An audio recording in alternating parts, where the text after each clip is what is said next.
नमस्कार साथियों। आज हम आरबीआई के द्वारा यूज़ की जाने वाली मॉनेटरी पॉलिसी के टूल्स के बारे में अध्ययन करेंगे। आरबीआई के द्वारा जो इंस्ट्रूमेंट यूज़ किए जाते हैं उनमें महंगाई को नियंत्रित करने का प्रयास किया जाता है। आज यदि हम पड़ोसी देश को देखें तो पाकिस्तान में तथा श्रीलंका में महंगाई एक प्रमुख समस्या बनी हुई है। यदि हम भारत की बात करें तो भारत में भी महंगाई एक आर्थिक समस्या के रूप में हमारे सामने खड़ी है। आदर्श महंगाई की जो दर है उससे अभी भी अधिक दर बनी हुई है। इसको वर्तमान सरकार के द्वारा नियंत्रण करने का प्रयास लगातार किया जा रहा है। इसी कड़ी में हमने देखा होगा कि लगातार कुछ मौद्रिक नीति में रेपो रेट को बढ़ाया जा रहा है। यह रेपो रेट होती क्या है, इसको हम जानने का प्रयास करेंगे। इसके साथ ही कुछ ऐसे और इंस्ट्रूमेंट्स के बारे में भी जानने का प्रयास करेंगे जिसके द्वारा अर्थव्यवस्था को संतुलित करने का प्रयास किया जाता है। आज विश्वव्यापी या हम ये कहें कि विश्व के अधिकांश देशों में महंगाई दर एक प्रमुख आर्थिक समस्या बनी हुई है। आइए हम भारत में पाए जाने वाले मॉनेटरी पॉलिसी के कुछ इंस्ट्रूमेंट्स के बारे में अध्ययन करेंगे। सबसे पहले देखें तो हम रेपो रेट, जिसे हम आरआरबी कहते हैं, इसके साथ ही रिवर्स रेपो रेट जिसे हम ट्रिपल आर कहते हैं, साथ ही bank rate, cash reserve ratio CRR, statutory liquidity ratio, open market operations, standing deposit facility, marginal standing facility जिसे एमएसएफ भी कहते हैं, लिक्विडिटी एडजस्टमेंट फैसिलिटी। इनमें से हम आज के वीडियो में repo rate, reverse repo rate, bank rate, cash reserve ratio, statutory liquidity ratio के बारे में अध्ययन करेंगे। इसके अलावा जितने भी और मेजर्स हैं उनको हम नेक्स्ट वीडियो में स्टडी करेंगे, क्योंकि मौद्रिक नीति बहुत बड़ा विषय है। अपने आप में यह एक पूरी बुक के रूप में इसको यदि प्रेजेंट किया जाए तो भी वह कम पड़ती है। इसलिए हम कुछ मेजरमेंट को बेसिक लेवल पे स्टडी करते हैं, जिससे वर्तमान में आपको आरबीआई के द्वारा इन रेपो रेट में जो चेंजेस किए जाते हैं या रिवर्स रेपो रेट को चेंज किया जाता है, इसके अलावा सीआरआर या एसएलआर की रेट में यदि चेंज किया जाता है तो वो आपको आसानी से समझ में आए कि जिससे हमारे ऊपर या आम व्यक्ति के ऊपर क्या प्रभाव पड़े। आइए सबसे पहले हम रेपो रेट के बारे में स्टडी करते हैं। Repo rate RR is the rate at which the central bank lends money to commercial banks और फाइनेंशियल इंस्टीट्यूशंस, पब्लिक और private, in India against government securities. Repo rate वह रेट होती है जिस पर आरबीआई बैंकों को कर्ज देता है। जैसे कि हमें पैसों की यदि ज़रूरत हो तो हम कहाँ जाते हैं? आपको पता है कि हम बैंक में अपना अकाउंट खाली यदि हो तो हम बैंक से कर्ज लेने का प्रयास करते हैं और उसके बदले में हम बैंक को ब्याज चुकाते हैं। इसी प्रकार यदि बैंक को अपनी ज़रूरत या रोज़मर्रा के कामकाज के लिए काफ़ी रकम की ज़रूरत पड़ती है तो इसके लिए बैंक भारतीय रिजर्व बैंक से कर्ज लेते हैं। बैंक इस लोन पर रिजर्व बैंक को जिस दर से ब्याज चुकाते हैं उसे हम रेपो रेट कहते हैं। आपने देखा होगा कि आपके पास नियर बाई जो बैंक है, यदि आप वहाँ पैसा जमा करा रहे हैं तो बैंक आपको ब्याज देता है। यदि आपको ज़रूरत हो और आपके अकाउंट में पैसा नहीं है और यदि आपको मकान बनाना है या आपको गाड़ी परचेज करनी है तो आप बैंक के पास लोन लेने के लिए जाते हो। जिस प्रकार से आप बैंक के पास लोन लेने के लिए जाते हो, उसी प्रकार से जब बैंक केंद्रीय बैंक के पास लोन लेने के लिए जाता है, क्योंकि उसके पास में भी इतनी जमा राशि नहीं होती है कि वह आपको लोन दे सके, इसलिए आपको लोन दे सके इससे के लिए वह आरबीआई से पैसे लेने का प्रयास करती है। जिस दर पर वह आरबीआई से उधार लेती है उसे हम रेपो रेट कहते हैं।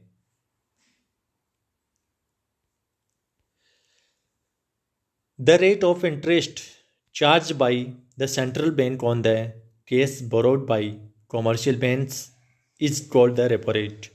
For example, if the repo rate is 10% and the loan amount borrowed by a commercial bank from RBI is rate 1 lakh, then the interest paid to the RBI will be rate 10,000। इस प्रकार से हम यदि देखें तो जो bank है वह बैंक अपना ज़रूरतों का सामान पूरा करने के लिए वह आरबीआई के पास में जाती है। आरबीआई से यदि वह बैंक लोन के रूप में यदि 1 लाख रुपीज़ ले रही है और यदि इंटरेस्ट रेट 10% है, आरबीआई व्यापारी बैंकों के ऊपर यदि 10% की दर से ब्याज वसूल करता है तो उसे आरबीआई को 10,000 रुपये एक्स्ट्रा देने पड़ेंगे। इस प्रकार से हम ये देखें तो जो रेपो रेट है यह वह रेट होती है जिस पर भारतीय रिजर्व बैंक आरबीआई सरकारी प्रतिभूतियों के खिलाफ भारत में वाणिज्यिक बैंकों या वित्तीय संस्थाओं को पैसा उधार देता है। अब आप भी जानते हो कि जब आप बैंक से उधार यदि लेने का प्रयास करते हो तो आपको अपनी कुछ एसेट्स गिरवी रखनी पड़ती है। इसी प्रकार बैंक यदि भारतीय रिजर्व बैंक से कुछ लोन लेते हैं तो उन्हें कुछ प्रतिभूतियाँ वहाँ गिरवी रखनी पड़ती है।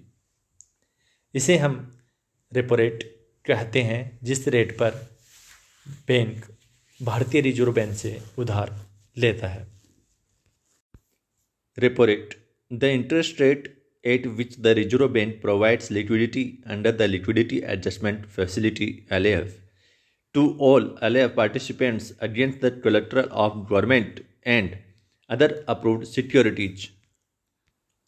यहाँ पर आरबीआई लिक्विडिटी के रूप में रेपो रेट को बताने का प्रयास कर रही है कि ऐसा इंटरेस्ट रेट जो reserve bank of India provide करवाता है लिक्विडिटी, उस रेट को रेपो रेट कहा जाता है।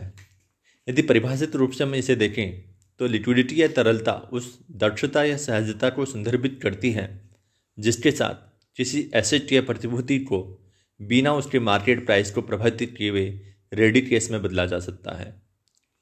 यदि हम इसे देखें तो एक कंपनी की जो संपत्ति होती है उसको यदि नकद में परिवर्तन करवाना हो या उसे नकद के रूप में प्राप्त करना हो तो उसे बैंक में ऋण या धन के माध्यम से अपने अल्पकालिक जो दायित्व या देनदारियों का भुगतान करने के लिए यदि उनके पास में उसकी संपत्ति को नकद में परिवर्तन करवा सकते हैं आसानी से तो उसे हम लिक्विडिटी संपत्ति या लिक्विडिटी एसेट कहते हैं।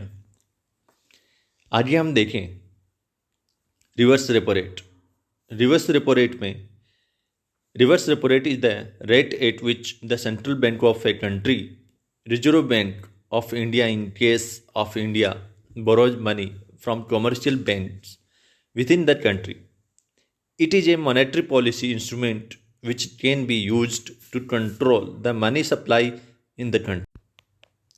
Reserve repo rate, the interest rate at which the Reserve Bank absorbs liquidity from banks against the collateral of eligible government securities under the LF. Following the introduction of SDF, the fixed rate reserve repo operations will be at the discretion of the RBI for purpose specified from time to time. Reverse repo rate का मतलब होता है कि वह दर जिस पर commercial bank RBI को अपना पैसा जमा करवाने के बदले में जो ब्याज दर प्राप्त करता है उसे हम रिवर्स रेपो रेट कहते हैं। आप जानते ही हो कि देश में काम कर रहे विभिन्न प्रकार के जो बैंक्स हैं दिन भर में अपना कार्य करने के बाद में जो शेष राशि जो उनके पास बच जाती है उस अधिशेष राशि को वह आरबीआई में जमा करवा देता है, जिसके परिणाम स्वरूप आरबीआई उन्हें कुछ ब्याज प्रदान करती है। उसे हम रिवर्स रेपो रेट के रूप में जानते हैं। आइए हम देखते हैं कि रेपो रेट का मतलब यह होता है कि जब व्यापारिक बैंक को राशि की आवश्यकता होती है तो वह आरबीआई से उधार लेने का प्रयास करता है और उसके बदले में जो ब्याज दर वह देता है उसे हम रेपो रेट के नाम से जानते हैं। रिवर्स रेपो रेट का मतलब होता है कि जब व्यापारी बैंकों के पास में कुछ पैसा बचा रहता है तो वह व्यापार आरबीआई के पास में जमा करवा देता है और उसके बदले में कुछ राशि प्राप्त करता है। आइए अब हम देखते हैं कि रेपो रेट और रिवर्स रेपो रेट का इकोनॉमी में क्या प्रभाव पड़ता है। यदि रेपो रेट में कमी होती है तो इसका प्रभाव हमें ये देखने को मिलता है कि व्यापारी बैंक आरबीआई से अधिक मात्रा में पैसे लेने का प्रयास करते हैं और साथ ही साथ वह अपने ग्राहकों को जो राशि प्रदान करता है तो वह उसे रेट को भी कम कर देता है जिससे ग्राहकों को सस्ता कर्ज दे सकें।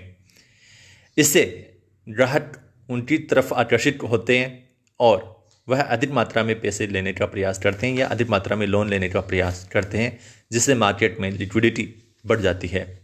और जब मार्केट में लिक्विडिटी बढ़ जाती है तो इससे गुड्स एंड सर्विस की जो डिमांड है उसका सृजन होता है। तो जब वर्तमान में सरकार को जब ये डिसीजन लेती है कि मार्केट में पैसा आना चाहिए तब वह रेपो रेट में कमी कर देता है जिससे कॉमर्शियल बैंक भी अपनी ब्याज दर में कटौती करती है और साथ ही साथ जो मार्केट में जो पैसा है या लोन के रूप में जो पैसा है वो लोन लेने का प्रयास करते हैं। अधिक मात्रा में जब लोन लेंगे तो मार्केट में लिक्विडिटी बढ़ जाती है और जिससे जो डिमांड है वो उत्पन्न होती है। यदि रेपो रेट में वृद्धि की जाती है तो इसका मतलब होता है कि जो व्यापारी बैंक रिजर्व बैंक से उधार लेते हैं उस राशि पर लगने वाला जो ब्याज दर है वो बढ़ जाता है जिससे व्यापारी बैंक कम राशि लेने का प्रयास करती है और साथ ही साथ वह जो ग्राहकों को जो उधार देती है पर्सनल लोन के रूप में, होम लोन के रूप में या कार लोन के रूप में, तो उस पर लगने वाला जो ब्याज दर वो अधिक होता है। तो इस प्रकार से जब मार्केट में लिक्विडिटी कम करनी होती है तो आरबीआई रेपो रेट को बढ़ा देता है। वर्तमान में आपने देखा होगा कि रिजर्व बैंक रेपो रेट को हर मॉनेटरी पॉलिसी में वृद्धि कर रहा है। इसका मतलब है कि जो भारत में जो महंगाई दर है उसको वह नियंत्रण करना चाहता है। एक आदर्श महंगाई दर 4% से नीचे मानी जाती है, इसलिए वह उस महंगाई को, क्योंकि वर्तमान में हमारी जो महंगाई दर वो 4% से अधिक है, इसलिए उसको 4% तक लाना या उससे कम करने का जो प्रयास केंद्रीय सरकार के द्वारा किया जा रहा है वह उसमें हमें रेपो रेट में वृद्धि देखने को लगातार मिल रही है। इसका प्रभाव यह होता है कि ग्राहकों को जो कर्ज दिया जाता है उस पर भी ब्याज दर अधिक है वो कॉमर्शियल बैंक लेती है। किसी भी सेंट्रल बैंक का जो रेपो रेट है उसी को ज़्यादा प्रभावित किया जाता है। रिवर्स रेपो रेट है जो वर्तमान में उसको डिस्टर्ब नहीं किया जा रहा या वह फिक्स बनी हुई है। आइए हम CRR कैश रिजर्व रेशियो के बारे में अध्ययन करते हैं। इसे हिंदी में नकद आरक्षित अनुपात के नाम से जाना जाता है। Cash reserve ratio is the percentage of a bank's total deposit that it needs to maintain as liquid cash. This is an RBI requirements and the cash reserve is kept with the RBI. A bank does not earn interest on this liquid cash maintained with the RBI and neither can it use this for investing and lending purpose.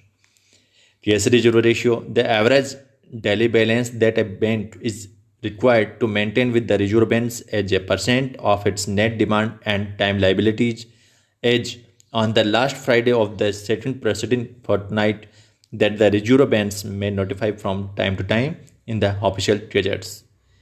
Bharat में कामकाज कर रही विभिन्न प्रकार के बैंकों को कुछ ऐसे दिशा निर्देश बनाए गए हैं। यह नियम रिजर्व बैंक के द्वारा बनाए गए हैं। इन बैंकिंग नियमों के तहत हर बैंक को अपने पास कुल कैश रिजर्व का एक निश्चित हिस्सा अपने पास आरबीआई के पास जमा करना होता है। इसे हम कैश रिजर्व रेशियो कहते हैं। आरबीआई ने यह नियम इसलिए बनाया हुआ है जिससे किसी भी बैंक में बहुत बड़ी संख्या में ग्राहकों को यदि रकम निकालने की जरूरत पड़ती है तो बैंक पैसा देने से मना न कर सकें। CRR का क्या प्रभाव पड़ता है इसको हम जानने का प्रयास करते हैं। अगर कैश रिजर्व रेशियो में वृद्धि की जाती है तो बैंकों को अपनी पूंजी का एक बड़ा हिस्सा भारतीय रिजर्व बैंक के पास में रखना होता है। इसके बाद देश में कामकाज कर रहे विभिन्न प्रकार के बैंकों के पास में जो शेष राशि बचती है उसमें कमी आती है, जिससे वह ग्राहकों को जो कर्ज देता है वह उसमें भी कटौती हमें देखने को मिलती है। इस प्रकार से जब आम आदमी और कारोबारियों को कर्ज देने के लिए बैंकों के पास कम पैसा रहता है तो इस प्रकार से हमें मार्केट में लिक्विडिटी की कमी देखने को मिलती है। यदि रिजर्व बैंक CRR को घटाता है या कम करता है तो इससे बाजार में नकदी के प्रवाह को बढ़ाया जाता है। जब CRR में कटौती की जाती है तो इसका मतलब होता है कि जो रिजर्व बैंक के पास में जो एक निश्चित जमा के रूप में पैसा रखना होता है उसमें कटौती की जा रही है। इसका मतलब बैंकों के पास में पैसा अधिक जा रहा है, और जब बैंकों के पास पैसा अधिक है तो वह अपने ग्राहकों को भी अधिक मात्रा में कर्ज देती है। इससे मार्केट में लिक्विडिटी में वृद्धि होती है। तो सिंपल सी है कि यदि कंपटीशन के एग्जाम में आप देखते हो तो या तो आपसे ये पूछा जाता है कि वर्तमान में CRR कितनी है, या फिर ये क्वेश्चन पूछा जा सकता है कि CRR का जो प्रभाव है वो लिक्विडिटी पर कैसे पड़ता है। तो CRR का बढ़ने का तात्पर्य है कि लिक्विडिटी में कमी आना, और CRR के कमी आने का परिणाम जो होता है वो लिक्विडिटी का बढ़ना है। जस्ट अपोजिट रिलेशंस होते हैं। SLR, Statutory Liquidity Ratio. Statutory Liquidity Ratio, SLR, stands for Statutory Liquidity Ratio. It is requirement imposed by the central bank of a country, in this case the Reserve Bank of India RBI, on commercial banks to hold a certain portion of their deposit in the form of liquid assets such as government securities. The purpose of SLR is to ensure that commercial banks have enough liquidity to meet the demands of their depository and to maintain stability in the financial system. The SLR rate is expressed as a percentage of the total deposits held by a commercial bank. For example, if the SLR rate is 18%, it means that a commercial bank must hold 18% of its total deposit in the form of liquid assets. Reserve bank ने जो अर्थव्यवस्था में नकदी की स्थिति को नियंत्रित करने के लिए जिन उपायों का सहारा लेता है उसमें SLR भी एक महत्वपूर्ण उपाय है। स्टैच्यूटरी लिक्विडिटी रेशियो या वैधानिक तरलता जो अनुपात है वो बैंकों के पास उपलब्ध जमा का वह हिस्सा होता है जो कि उन्हें अपनी जमा पर लोन जारी करने के पहले अपने पास रख लेना जरूरी होता है। SLR नकदी, स्वर्ण भंडार, सरकारी प्रतिभूतियों जैसे किसी भी रूप में रखा जा सकता है। जब बैंक इस अनुपात को सुरक्षित रख लेती है तो उसके बाद ही उन्हें अपनी जमा पर लोन जारी करने की अनुमति होती है। SLR का यह अनुपात कितना होगा इसका निर्धारण रिजर्व बैंक ऑफ इंडिया के द्वारा किया जाता है। भारत में SLR की अधिकतम सीमा 40% तक रह चुकी है। रिजर्व बैंकों के लिए SLR की सीमा 40% और न्यूनतम 0% तक भी रखने का अधिकार होता है। इस प्रकार से हम देखें तो 0 से 40% के बीच में एक दर बनी हुई है जिसमें SLR के रूप में बैंकों को कुछ निश्चित जमा का अपने पास में अनुपात रखना पड़ता है। यदि इस एग्जाम्पल में देखें तो 18% SLR का मतलब है कि 100 रुपये की जमा पर 18 रुपये व्यापारी बैंकों को अपने पास में रखना आवश्यक होता है, यानी लिक्विड फॉर्म में हमें देखने को पड़ता है। लिक्विड के रूप में यदि हम देखें तो या तो नकद के रूप में या स्वर्ण भंडार के रूप में या सरकारी प्रतिभूति के रूप में 18 रुपये उन्हें अपने पास में रखने होते हैं। The RBI can change the SLR rate as per the requirement of the economy to regulate the flow of credit. A higher SLR rate means that commercial banks have to hold more of their deposit in liquid assets, leaving less money available for lending, which can lead to a decrease in the supply of credit and higher interest rates. A lower SLR rate means that commercial banks have to hold less of their deposit in liquid assets, making more money available for lending, which can increase the supply of credit and lower interest rates. इस प्रकार से हम देखें तो SLR से बैंकों के कर्ज देने की क्षमता नियंत्रित होती है। अगर कोई बैंक मुश्किल परिस्थिति में फंस जाता है तो रिजर्व बैंक SLR की मदद से ग्राहकों के पैसे की कुछ हद तक भरपाई कर सकता है। इस प्रकार से हमने देखा होगा कि जब बैंक करप्ट हो जाते हैं तो उस सिचुएशन में जब ग्राहकों को कुछ जो जमा राशि है वो वापस देनी होती है तो वह CRR और SLR के रूप की मदद से वह उन्हें राशि लौटाई जाती है। आइए अब हम कुछ और जानकारी के बारे में स्टडी करते हैं। By changing the CRR and SLR rates the RBI can influence the amount of money that bank have available for lending, thereby regulating the flow of credit in the economy. यानी कि जो अर्थव्यवस्था है उसमें यदि liquidity को यदि कम करना हो तो उसके लिए CRR और SLR दोनों में ही वृद्धि की जाती है। CRR के द्वारा वृद्धि करने पर व्यापारी बैंकों को रिजर्व बैंक के पास अधिक मात्रा में पैसा रखना होता है। जितनी जमा राशि बैंक में होती है उसमें कुछ पोर्शन है वो बढ़ जाता है जो RBI में ज़्यादा मात्रा में रखा जाता है। इसके अलावा यदि SLR को बढ़ा दिया जाता है तो इसका तात्पर्य भी यही होता है कि जो व्यापारी बैंकों को कुल जमा राशि का जो निश्चित प्रतिशत अपने पास में नकद के रूप में या लिक्विडिटी के रूप में रखना होता है उसमें भी वृद्धि हो जाती है। इस प्रकार से जब CRR और SLR दोनों में ही वृद्धि की जाती है तो उससे जो लोन ग्राहकों को दिए जाते हैं उस लोन राशि में भी कटौती हमें देखने को मिलती है, जिससे मार्केट में लिक्विडिटी में कमी आती है। यदि CRR और SLR में कटौती होती है तो उस वजह से मार्केट में लिक्विडिटी में वृद्धि होती है। इस प्रकार से यहाँ से जो भी बैंकिंग एग्जाम हो या कंपटीशन की एग्जाम हो जिसमें इकोनॉमिक्स का पोर्शन पूछा जाता है उसमें CRR और SLR की जो रेट है उसमें कटौती या वृद्धि के द्वारा लिक्विडिटी पर क्या असर पड़ता है इसको ज़्यादा महत्वपूर्ण क्वेश्चन है वो यहाँ से बनता है। तो यहाँ हम डायरेक्ट देखें तो CRR और SLR में यदि वृद्धि होती है तो इससे लिक्विडिटी में कमी आती है, और CRR और SLR में कटौती होती है तो इससे लिक्विडिटी में वृद्धि होती है। यानी यहाँ पर भी हमें अपोजिट रिलेशंस देखने को मिलते हैं। When the RBI increase the CRR and SLR rates, banks have less money available for lending, which can lead to decrease in the supply of credit, resulting in higher interest rate. On the other hand, when the RBI decrease, ये हमने पहले ही बता दिया है, तो आप इसको एक बार स्क्रीनशॉट लेके आप इसको अध्ययन कर लीजिए।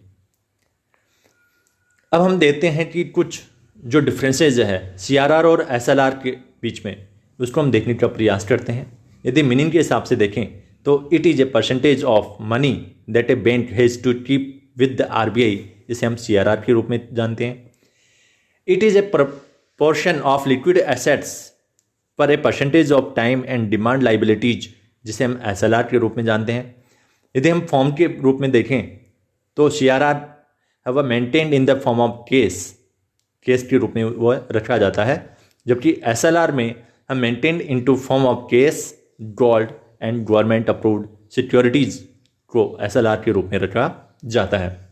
यानी RBI के पास में जो पैसा हम जमा करवाते हैं या जो व्यापारी बैंक का वो अपना जमा का कुछ निश्चित प्रतिशत वह रखा जाता है वहाँ पे, वह केस के रूप में रखा जाता है, जबकि SLR के रूप में जो उसे अपने पास रखना होता है वह या तो केस के रूप में या गोल्ड के रूप में या गवर्नमेंट अप्रूव्ड सिक्योरिटीज़ के रूप में रखा जाता है।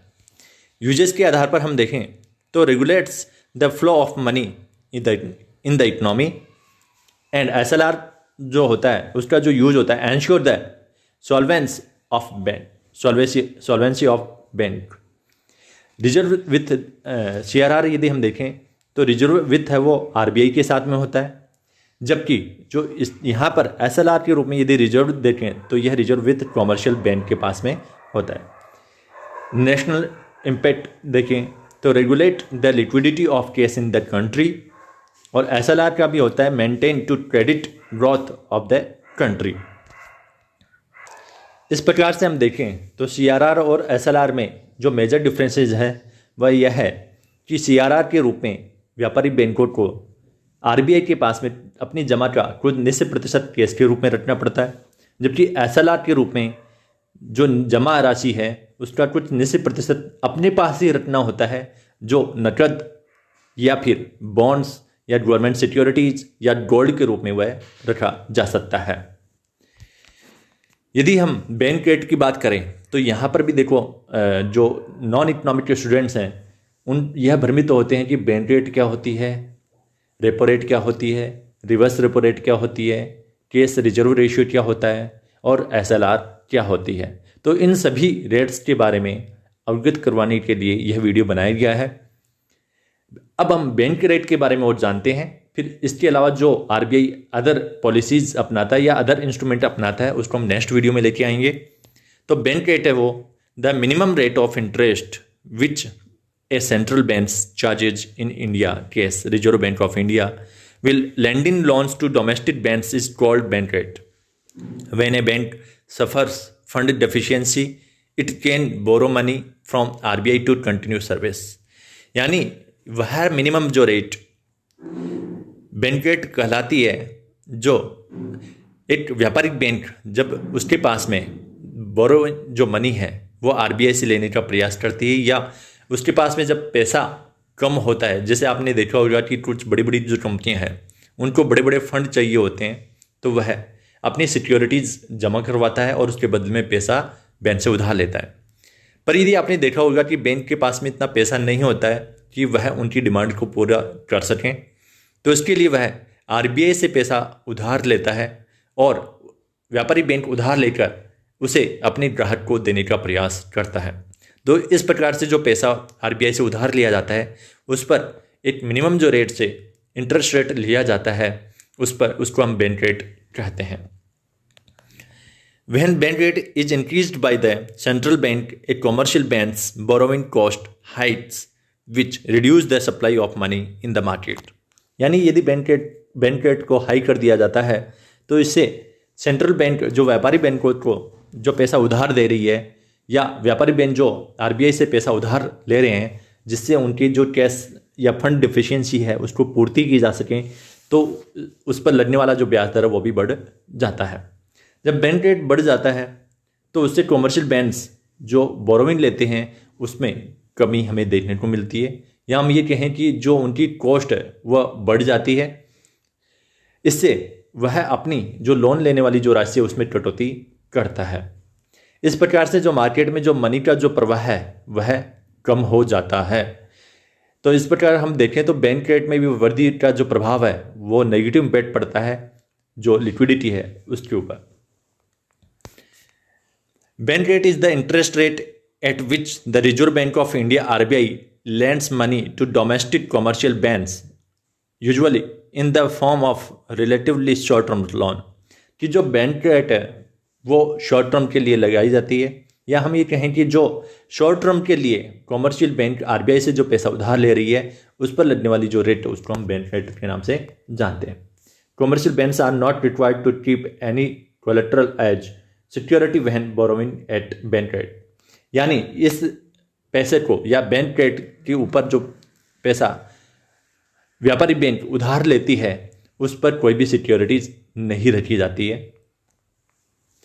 अब यदि वर्तमान में हम देखें तो 8 फरवरी को या 8 फरवरी 2023 को मॉनेटरी पॉलिसी कमेटी, जिसे हम एमपीसी के नाम से जानते हैं, उन्होंने मॉनेटरी पॉलिसी या जो मौद्रिक नीति है उसकी समीक्षा की है। तो 8 फरवरी 2023 को जो डेटा प्रकाशित हुए हैं उसमें हम देखते हैं कि जो रेपो रेट है उसको 25 बेसिस पॉइंट बढ़ा दिया गया है। जो पहले 6.25% था अब उसे बढ़ाकर 6.5% कर दिया गया है। इसका यह मतलब होता है कि रेपो रेट में वृद्धि हुई है, और रेपो रेट में वृद्धि का जो प्रभाव है वो हमें ये देखने को मिलता है कि जो व्यापारिक बैंक है आरबीआई से जो उधार लेती है उसमें वृद्धि हो गई, उस ब्याज दर में वृद्धि हो गई है, जिससे व्यापारी बैंक है वो आरबीआई से कम पैसा उधार लेंगे, और जब वह पैसा कम उधार लेंगे तो साथ ही साथ वह अपने होम लोन, कार लोन और अदर जो लोन है उसमें वृद्धि हमें देखने को मिलती है, जिससे ग्राहक उनके पास में व्यापारी बैंकों से उधार लेने के लिए कम आते हैं, जिससे मार्केट में लिक्विडिटी की कमी देखने को मिलती है। यदि हम आगे देखें तो the reverse repo rate stands unchange at 3.35%। तो यहाँ पर जो रिवर्स रेपो रेट है उसको डिस्टर्ब नहीं किया जा रहा है, बार बार 6.5% पर हमें रेपो रेट है वो चेंज हमें देखने को मिली है। पहले जब हम कांग्रेस की गवर्नमेंट होती थी उस समय 6.5% है वो रेपो रेट हुआ करती थी, और रिवर्स रेपो रेट 5.5% होती थी। पर 2014 के बाद में हम यदि देखें तो रेपो रेट में लगातार कमी की गई, और अब हमें इसमें वृद्धि देखने को मिलती है। तो साथ में हमें यह समझने का प्रयास करना चाहिए कि मार्केट में यदि लिक्विडिटी बढ़ानी है तो इससे हमें रेपो रेट में कमी करनी पड़ती है, और यदि हमें लिक्विडिटी को कम करना है तो हमें रेपो रेट को बढ़ाने का प्रयास किया जाता है।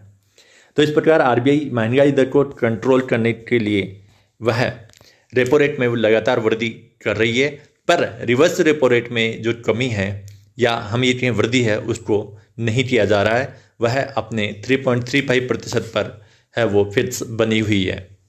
तो इसलिए हम यदि देखें तो जब व्यापारिक बैंक आरबीआई से पैसा उधार ले रही है तो उस पर लगने वाला जो ब्याज दर है वो लगातार बढ़ रहा है, पर जो व्यापारिक बैंकों के द्वारा अपनी जमा आरबीआई के पास में रखी जाती है उस पर लगने वाला ब्याज दर है वो फिक्स बना हुआ है। तो इस प्रकार से हम देखें तो काफ़ी डिफरेंसेस इसमें देखने को मिलता है। आगे हम देखें तो the bank rate is 6.75% and CRR rate is 4.5% and SLR rate is 18%।